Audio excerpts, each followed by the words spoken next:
আজ আমরা এই ভিডিওতে দেখব পার্ট অফ স্পিচ বা বাক্যের বিভিন্ন অংশ কি।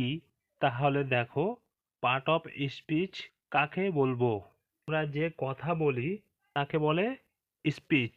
আর সেই স্পিচ এর মধ্যে যে ওয়ার্ডগুলি ব্যাহত হয় বা ব্যবহার করা হয় সেগুলি তার পার্ট বা অংশ বলি।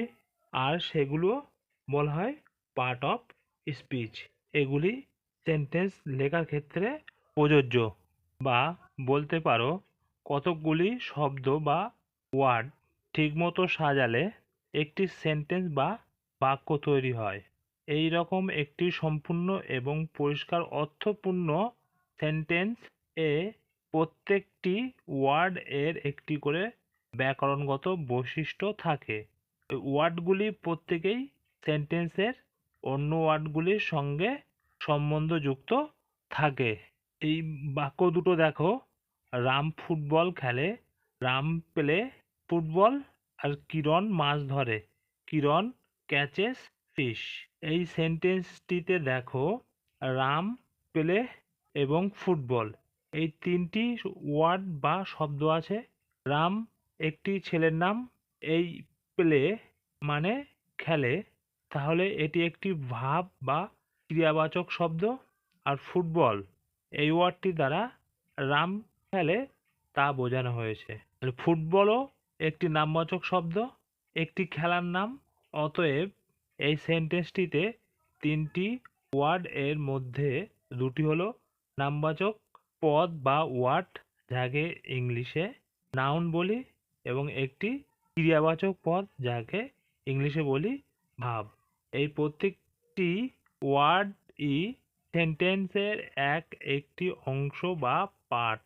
তাই ইংলিশে এই ওয়ার্ডগুলিকে পার্ট অফ স্পিচ বলে।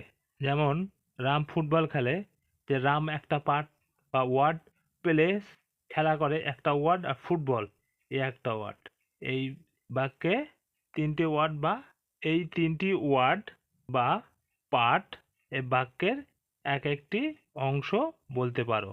আবার দেখো, এই বাক্যটিতে নমিতা মিষ্টি সুরে গান গায়। তাহলে এই বাক্যে দেখো যে নমিতা সিংস সুইটলি। এখানে নমিতা একটি মেয়ের নাম, সিংস হচ্ছে গান করা, একটি কাজ, এবং এই সুইটলি অর্থাৎ মধুরভাবে। এই ওয়ার্ডের দ্বারা কাজের ধরন বোঝায়। এইভাবে একটি সেন্টেন্সের মধ্যে বিভিন্ন অর্থের বিভিন্ন ওয়ার্ড ব্যবহার করা হয়। যেমন সিংস সুইটলি এই সেন্টেন্স এর একটি পার্ট বা অংশ, ইংরেজি বা ইংলিশেতে আমরা পার্ট অফ স্পিচ বলি।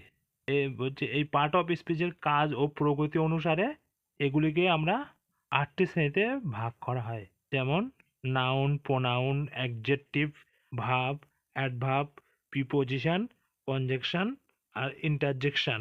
তাহলে বুঝতে পারলে যে পার্ট অফ স্পিচ কাকে বলে। কোনো সেন্টেন্স বা বাক্যের একটি অংশ বা পার্টকে আমরা ইংলিশে পার্ট অফ স্পিচ বলি। আজ এই পর্যন্তই। ভিডিওটা ভালো লাগলে লাইক, শেয়ার এন্ড কমেন্ট করো, আর বেল নোটিফিকেশনটা অন করো, যাতে ভিডিও আপলোড করলে দ্রুত তোমার কাছে পৌঁছায়।